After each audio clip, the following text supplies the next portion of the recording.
नमस्कार and welcome to G chills. Bharat के नागरिक जो पीओके में रहते हैं उन्हें पाकिस्तान की पुलिस बर्बरता से मार रही है।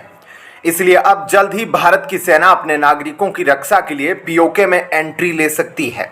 जिस प्रकार पूर्वी पाकिस्तान में इंदिरा गांधी ने ट्रूप्स भेजकर वहां के लोगों की जान बचाई थी और फिर बांग्लादेश को आजाद किया गया था, ठीक उसी प्रकार अब पीओके के लोगों को, जो वास्तव में भारत के लोग हैं, उनकी रक्षा के लिए भारत की सेना वहां घुसेगी और एक बार फिर से 1971 दोहराया जाएगा।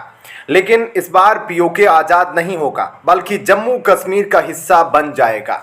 दरअसल बांग्लादेश की आज़ादी के समय हुआ यह था कि पाकिस्तान की सेना बांग्लादेशियों के खिलाफ जमकर अत्याचार कर रही थी, जिसके कारण बांग्लादेश के लोग भारत में शरण लेना चाह रहे थे और फिर भारत में रिफ्यूजी क्राइसिस होने लगा था। इसके बाद इंदिरा गांधी ने अमेरिका और यूनाइटेड नेशन की परवाह किए बिना बांग्लादेश में सेना भेज दी थी और उसके बाद का इतिहास आप सभी को पता है। यहाँ ध्यान देने वाली बात यह है कि उस जमाने में पाकिस्तान भी काफी ताकतवर हुआ करता था और भारत की ग्लोबल प्रेजेंस उतनी ज्यादा नहीं थी, जिसके कारण अमेरिका भी भारत के खिलाफ रहता था।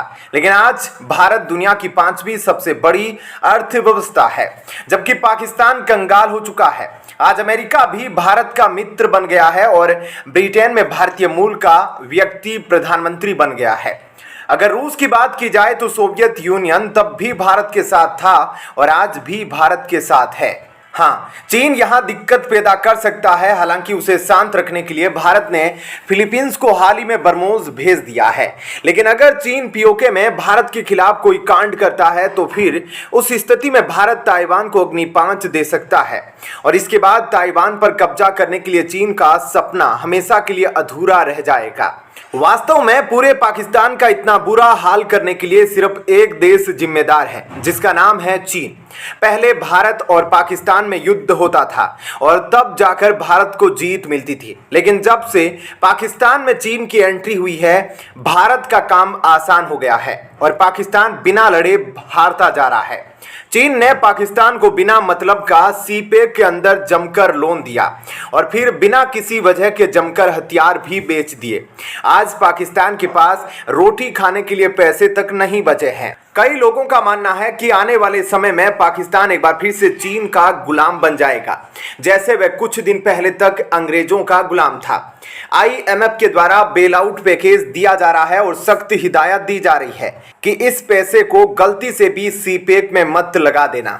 उधर सीपेक प्रोजेक्ट के कारण चीन के कई इंजीनियर मारे गए और अब पाकिस्तान का इतना बुरा हाल देखकर चीन सीपेक प्रोजेक्ट में आगे बढ़ने से भी डर रहा है। ऐसे में इस बार पाकिस्तान को बचाने के लिए कोई नहीं आने वाला।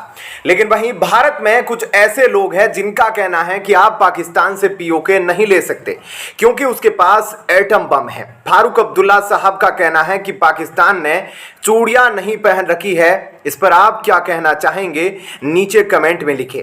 मेरे हिसाब से एक बार फिर से बांग्लादेश वाला नजारा पीओके में होता दिखाई दे रहा है। अभी तक भले ही पीओके के लोग भारत में घुसना चालू न किए हो, लेकिन वह हमारे लोग हैं। अपने विरोध प्रदर्शन के समय उन सभी ने भारतीय तिरंगा लहराया है।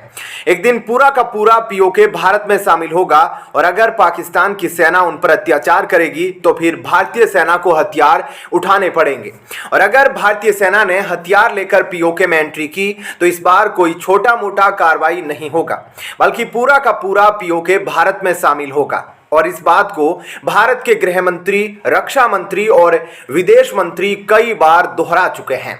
अभी हाल ही में पुंछ जिले में आतंकियों ने 200 बुलेट फायर करके हमारे एयरफोर्स जवान को शहीद कर दिया। इसके कारण भारत में आक्रोश है और उधर पीओके के लोग तिरंगा लहरा रहे हैं। इसके साथ ही भारत में चुनाव चल रहा है। ये तीनों ऐसी घटनाएं हैं जो भारतीय लोगों को उत्तेजित कर चुकी है। अगर हम अपने सैनिकों का बलिदान आगे देना नहीं चाहते तो हमें पीओके वापस लेना होगा।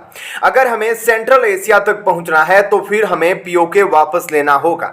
भारत के अंदर वाटर सिक्योरिटी के लिए भी पीओके जरूरी है। चीन और पाकिस्तान के बीच का लिंक अगर हमेशा के लिए खत्म करना है तो पीओके वापस लेना होगा। इस वक्त पीओके में इमरान खान की पार्टी की सरकार है। इमरान खान को जेल में डाल दिया गया है और आज गिलगिट बाल्टिस्तान के लोगों को वहां सुनने वाला कोई नहीं। बांग्लादेश की आजादी के समय भी वहां के प्रधानमंत्री शेख हसीना के परिवार के साथ भी इसी प्रकार का अत्याचार किया गया था, जिसके बाद इंदिरा गांधी ने एक्शन लिया। पाकिस्तान की सेना जनता की आवाज कुचलने और विरोधियों को मारने के लिए मशहूर है। पाकिस्तान के कब्जे वाले कश्मीर पीओके में भारी झड़प के बाद प्रधानमंत्री शहबाज शरीफ का भी बड़ा बयान आया है। कई दिनों से वहां पुलिस बल और कश्मीरियों में झड़प हो रही है।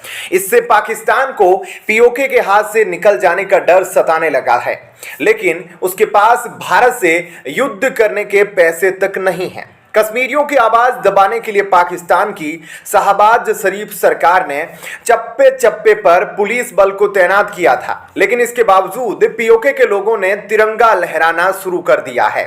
उनके जज्बे को पूरा भारत नमन कर रहा है। पीओके में बसे कश्मीरी लोगों के तिरंगा लहराने का मतलब है कि वह भारत सरकार से मदद मांग रहे हैं, लेकिन अब वहां भारतीय सेना जाएगी या नहीं, यह देखने वाला बात होगा। उधर पाक प्रधानमंत्री शहबाज शरीफ ने भी अपनी चुप्पी तोड़ी है। उन्होंने पीओके के हालात पर चिंता जताते हुए सभी पक्षों से समाधान के लिए शांतिपूर्ण रास्ता निकालने को कहा है, लेकिन वास्तव में उन्होंने पुलिस को लाठीचार्ज करने का आदेश दे दिया है। वास्तव में पाकिस्तान की पुलिस वहां की जनता को पीट रही है। पाकिस्तान की पुलिस पीओके में मौजूद भारत के संपत्ति और लोगों को नुकसान पहुंचा रही है। दरअसल पीओके में नए टैक्स और बढ़ती महंगाई के खिलाफ यह प्रदर्शन शुरू हुआ। अब यह विरोध प्रदर्शन हिंसक हो गया है। इस दौरान कई जगहों पर प्रदर्शनकारियों और सुरक्षा बलों के बीच झड़प हुई। इसमें पाकिस्तान का एक पुलिसकर्मी की भी मौत हुई है, जबकि कई प्रदर्शनकारी और पुलिसकर्मी घायल हुए हैं। आप अपनी राय हमें नीचे कमेंट में लिखें। धन्यवाद।